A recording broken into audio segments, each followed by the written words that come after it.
কি অবস্থা মনারা বালানি?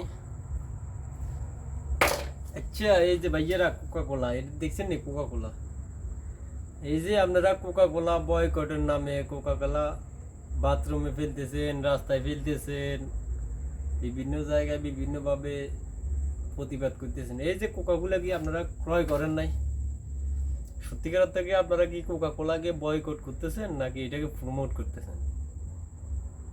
আর আপনি যখন বাথরুমে একটা কোকা কোলা ফেলতেছেন না, সত্যিকার অর্থে এটা কিন্তু আপনি টাকা দিয়ে কিনে আনছেন। এই যে আমার হাতে এটা, আমি কিন্তু এটা ফেলবো না, এটা জাস্ট কিছু সময়ের জন্য দোকানদার থেকে নিয়ে আসছি। তো ভাই আসলে কি বলবো, আমরা বাঙালি জাতি আছি না, একটা বলদ, সরি বলদ তো বলা যাবে না, আমরা হচ্ছি যে একটা আবেগপ্রবণ জাতি। আমাদের বিবেকে চেয়ে আবেগ অনেক বেশি কাজ করে। তো আসলে সত্যিকার অর্থে আমরা কিন্তু সবসময় মুসলিম হিসেবে মুসলমানের পাশে আছি, সবসময় মুসলমানকে সাপোর্ট করে যাব।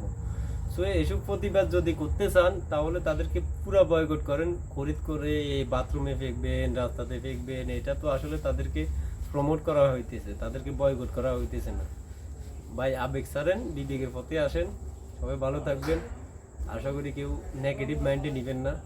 সবাই ভালো থাকবেন। আল্লাহ হাফেজ।